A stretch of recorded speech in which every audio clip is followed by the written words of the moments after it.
पिता पुत्र पवित्रात्मा नाम रे आमेन। आपण मान समस्त जय जीशु।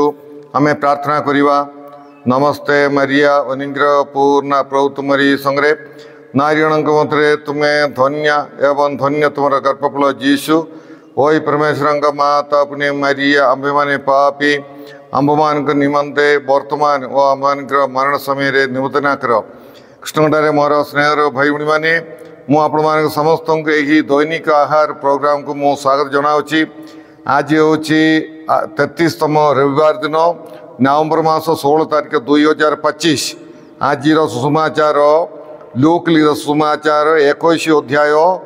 5 ରୁ 19 पद पर्यंत।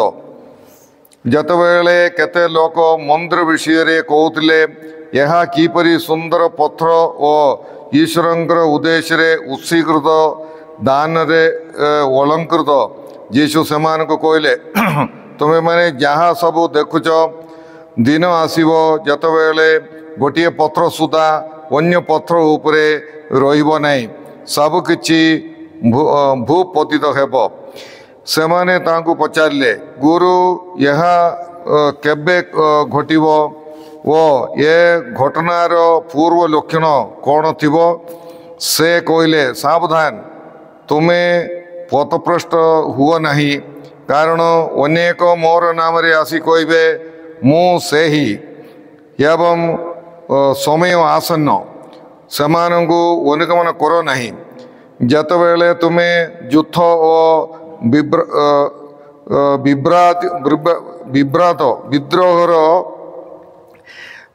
विद्रोहर संवाद शुणिब भीतत्रस्त हुओ नहीं। ये सब अवश्य प्रथमे घटिब किंतु अंतिम काल तत्क्षणात आसीबो नहीं। तापरे से सेमानकु कहले जाति विरुद्धरे जाति और राज्य विरुद्धरे राज्य उठिब। भयंकर भूमिकंप एवं विभिन्न स्थान रे दुर्भिक्ष और महामारी हेब एवं आकाश रे भयानक बह दृश्य और महालक्षण मान देखा जीवो। किंतु ये समस्त घटिवा पूर्वरु सेमाने तुम मानकु गिरफ करि नहीं निर्यातना देवे। सेमाने तुम मानकु समाज गृह और कारागार रे समर्पण करिवे एवं तुम्हें माने मोर सकाशे राजा और राज्यपालक मानकर सम्मुख को निया जीव साक्ष्य देवा निमंते यह तुम मानक पाई एक सुजोग। तेणु तुम्हें माने संकल्प करि नियो जेउ भली उत्तर देवाकू हेबो एतिपाई पूर्वरु प्रस्तुत हेबो नहीं, कारण मु तुम मानक एहिपरि ज्ञान और वाक्शक्ति देवी जेपरी तुमर प्रतिवादी माने यार प्रतिरोध किंबा प्रतिवाद करि पारिबे नहीं। यहीपरि कि पितामाता भ्राता आत्मीय और बंधु बांधव माने तुम प्रति विश्वासघातकता करिवे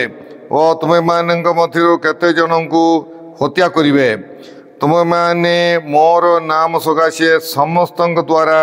घृणित हेब, किंतु तुमर मस्तकर केशोटिए सुधा विनष्ट हेब नहीं। तुम मानकर सहनशीलता द्वारा तुम्हें उद्धार पाइब। प्रभुंकर सुसमाचार। हे प्रभु जीशु ख्रीष्ट तुमर प्रशंसा हो। कृष्णटारे मोर स्नेहर भाई भाई मैंने आम मानक ही आराधना वर्षर शेष होगापाई जाऊँगी। आगमन काल पर्यंत होची आमर साधारण काल। यही जतबेले साधारण काल शेष होगापाई जाऊँगी आमे यही जगतर प्रलय काल विषय जगतर शेष विषय बा आमर मृत्यु विषय आमे ध्यान करुचु आजिकली। हेले आजिर सुसमाचार रे आमे शुणलु लोक माने जतबेले जेरुसलेम मंदिर विषय रे कहले जेरुसलेम मंदिर से माने गोटे पहाड़ ऊपर से देखुचंदी बहुत सुंदर दुसला सुना रूपा ए सबू से मंदिर रे लगा जाइतिला तेणुक बहुत भल दुसुला। लोक माने से मंदिर विषय रे से माने जीशु को एत सुंदर दुसुची बोली कहला बेलू जीशु कहले तुमे जहाँ देखुच ताहा पथर उपरे पथर आउ रोइब नहीं ताहा मंदिर ध्वंस हो बोलिकी जीशु भविष्यवाणी कले। एवं जीशु आसबार 70 वर्ष पर 70 ख्रीष्टाब्द 70 साल रे रोमार सैन्य माने आसिकी से जेरूसलेम मंदिर को ध्वंस कले। एवं आज जाए से ध्वंस होगी पड़ी केवल कांत रही माने केते कांत याक अच्छी किंतु से मंदिर सेठी नहीं। एवं जीशुंकर भविष्यवाणी ख्रीष्टाब्द 70 साल रे ताहा माने पूर्ण है। जीशु आंब मान को कहते जे यही जगत रे सृष्ट वस्तु कौन सी सृष्ट वस्तु रोइब नहीं जहाँ माने जते सुंदर हेले मतियो जते मूल्यवान हेले मतियो सब किछि भी रोइब नहीं किछि भी रोइब नहीं। आमर आत्मा को छाड़िकी बाकी सब नश्वर नष्ट हो। आम देखिए माथिली सुसमाचार 6 अध्याय 19-20 पदरे प्रभु यीशु ख्रीष्ट कहते पृथ्वी रे निज सकाशे माने संपद संचय कर नहीं जोठारे कीट बा कलंकी क्षय करे किंतु निज पाई स्वर्ग रे धन संचय कर जोठारे कीट बा कलंकी नष्ट करे नहीं। तेणुक जीशु आंब मान को कहते यही पृथ्वी रे जहाँ किछि अच्छी धन संपत्ति सुना रूपा जहाँ मत आम समस्त जीवन मनुष्य पशुजंतु सबकि नष्ट हो। तेणुक प्रभु आम मान कहते यही जागतिक विषय रे आम भरोसा रखा नहीं आम ईश्वर ठारे आम भरोसा रखार अच्छी अनंत आत्मा को गुरुत्व देकी अनंत जीवन को लक्ष्य करी आम जीवन यापन करार अच्छी। योहन लिखित सुसमाचार 6:27 प्रभु कहते नश्वर खाद्य पाई परिश्रम कर नहीं बरम अनंत जीवनदायक खाद्य सकाशे परिश्रम कर जहाँ मनुष्यपुत्र तुमको प्रदान करेंगे। यहाँ मत माने प्रभु यीशु ख्रीष्ट कहते यही माने यही जगतर विषय वस्तु पाई सबकि समय न देकी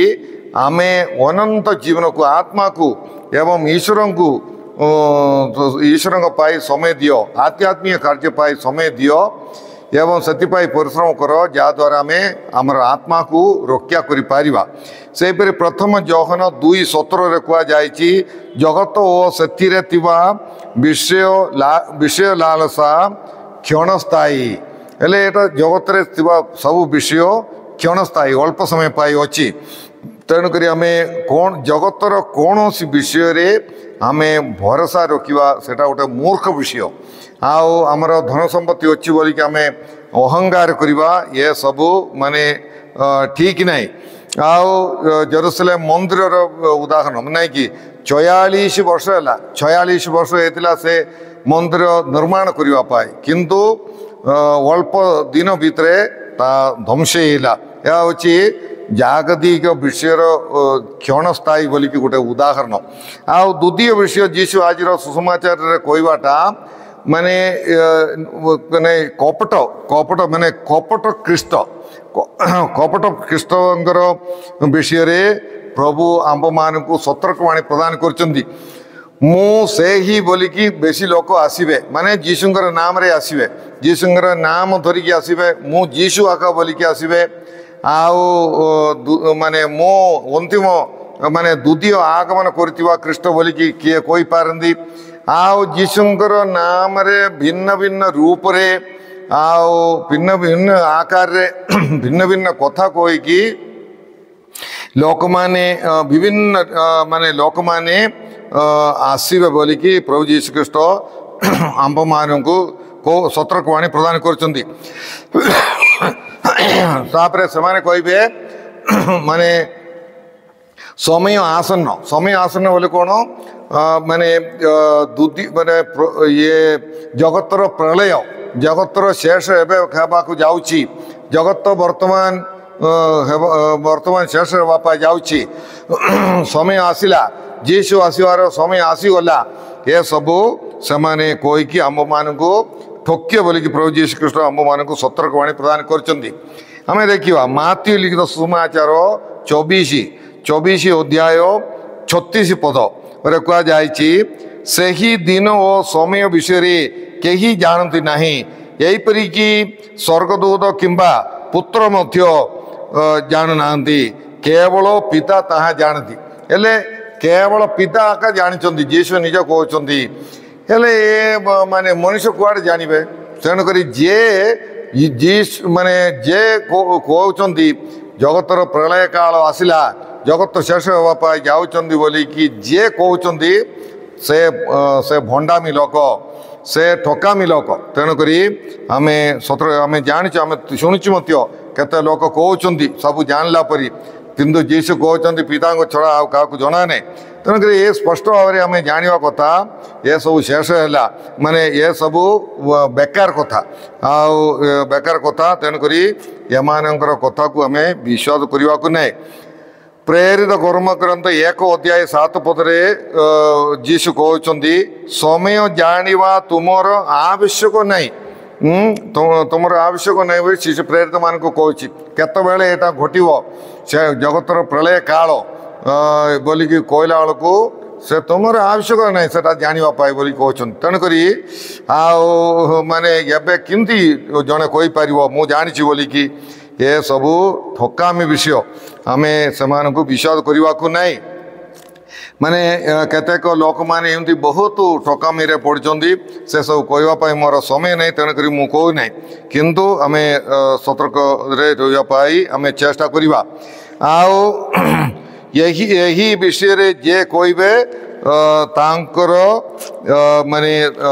तांक पाई सतर्क रे आम सतर्क रे रहिबार अछि आउ सेमानकर जाल रे सेमानकर आबुड़ा पड़ा को नहीं माने जगतर शेष केबे आसीबो आंब मान को जना नहीं सेटा होची करेक्ट ठीक कथा होची सेटा का को जना नहीं आउ तेणु सब आमे कौन करवा आमे ये जगतर शेष केबे हम सेटा न कूची कि आमे सब बेले प्रस्तुत थिवार अछि सेटा ही जीशु कहउछन्ती ये कथा को आम गुरुत्व देवा आम सब बेले प्रस्तुत थिवार अछि जगतर प्रलय काल 100 वर्ष पर आसीबो 1000 वर्ष पर आसीबो मोर टाइम रे आसीबो नहीं इनती सब आम केबे भाबिबो को नहीं आज भी आसीपारे काली के आसीपारे 1000 वर्ष पर आसीपारे तेणुक आमर कर्तव्य कौन सब बेले आम सतर्क रहिबार अछि प्रस्तुत रहिबार अछि पवित्र रहिबार अछि जीशु जदि आज एबे आछंती जीशु को पाछुटी आनिबा पाई जीशुंकर संगे जीवाई आम बर्तमान एवं प्रस्तुत थिवार अछि तेणुक आम पाप पाई अनुताप करवा पाप स्वीकार करवा शत्रु मान को क्षमा देवा जते जहाँ पारिबा लोक को आम सेवा करी पुण्य अर्जन करबा पाई आम चेष्टा करवा आउ 10 कन्या मानकर उपमा माथ्यू सुसमाचार 25 अध्याय प्रभु जीशु ख्रीष्ट कहते से बुद्धिमती कन्या माने से माने काचरे तेल धरते तेल कौन से पुण्य से तापर बत्ती जलुला विश्वास बत्ती जलुला विश्वास अनुसार जीवन यापन करते तेणु प्रिय भाई भणी मैंने आंबे मैंने विश्वास अनुसार जीवन यापन करवा पुण्यर तेल आम आम हाथ में धरवा पुण्य अर्जन करने आम चेष्टा करवा पाप को परिचय करवा ये सबू आम करने आम चेष्टा करवा सेहीपरि जागतिक विषय आम भरोसा रखा नहीं जीशु देउथुवा सतर्कवाणी जदि जागतिक विषय आम भरोसा रखा ताहा नष्ट हेब आउ आम निराशार पड़ार संभावना अच्छी आउ जागतिक विषय को कहीकि अहंकार करने को नहीं मोर संपत्ति अच्छी अंक अच्छी ढंग अच्छी बोलिकी आम अहंकार करने को नहीं कारण ये सब नष्ट हेब एटा चोर नहीं जीव आउ भिन्न भिन्न एवं धान देखिकी आम अहंकार कर कि आउ गोटे गोटे वर्षा आसिले ना गोटे तोफान आसिले आउ गोटे माने कौन है गोटे प्राकृतिक विपद आसिले वर्षा गोटे 7 दिन पड़ी गले आमर धान पूरा नष्ट हो सुंदी तेणुक आम माने कौ विषय आम अहंकार करने को नहीं प्रभु दियो बोलिकी आम प्रार्थना करवा तुम हाथ में सबू अच्छी बोलिकी आम प्रार्थना करवा प्रभुंठारे सबू जागतिक विषय निर्भर से आका आम मानक दौरान तेणुक जागतिक विषय को देखिकी आम अहंगार करवा ठीक ना से सब आका शिक्षा दौरान आज सुसमाचार प्रभु हेले सेहीपरि प्रभु कहते तुम्हें तुमको से हत्या करेंगे निर्यातना विषय जीशु कहते तुमको से हत्या करेंगे आउ गोटे पद प्रभु जीशु ख्रीष्ट कहते किंतु तुमर मस्तकर केशटी क्षति हेब नहीं केशटी सुधा विनष्ट हेब नहीं बोलिकी प्रभु आज सुसमाचार कहते यहाँ केमती हम तुम हत्या कराब तुमको केशटी मत नष्ट हेब नहीं हेले आम बुझा पड़ो आमको लोक मैंने मारिदे पारती आमर शरीर को से मारी पारती निर्यातना दे पारती किंतु आमर आत्मा को से किछि करि पारिबे नै सेटा प्रभु कहते आमर आत्मा को किछि क्षति से करि पारिबे नै तेणुक आम आमर आत्मा को नष्ट न करने आम चेष्टा करवा प्रभुंठारे भरोसा रखा सेहीपरि प्रभु कौन कहते तुमर सहनशीलता द्वारा तुम्हें तुमर आत्मा को तुम्हें रक्षा कर तेणुक आम आमर सहन आमको स्वर्ग देव आमर सहन आमको स्वर्ग देव आमर सहन आमको परित्राण देव आओ से विषय तेणुक माने आमर शरीर को जड़े मारिदेले आम कि भय करवा दरकार नहीं किंतु आमर आत्मा जदि नष्ट हम से आम भय करार अच्छी तेणु प्रिय भाई भौणी मैंने आम समस्ते आत्मा को ईश्वर को गुरुत्व दे आत्मा को परित्राण को गुरुत्व दे जीवन यापन करने चेष्टा करवा आम प्रार्थना करवा हे प्रभु परमेश्वर आज ही सुसमाचार पाई एवं जो सतर्कवाणी आम मान प्रदान कर आम तुमको धन्यवाद दौचु हे प्रभु तुमको एवं आमर आत्मा को परित्राण को अनंत जीवन को स्वर्ग को गुरुत्व दे कि जीवन यापन करने आम मान साहय कर हे प्रभु जो ठकामी लोक मैंने तुमर नाम रे आसुचंदी समान चिन्हवाई आंब मान को विवेक दियो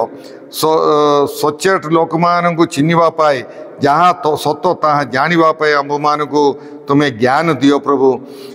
जद्वारा आम तुमर उत्तम शिष्य मान कथा मानिकी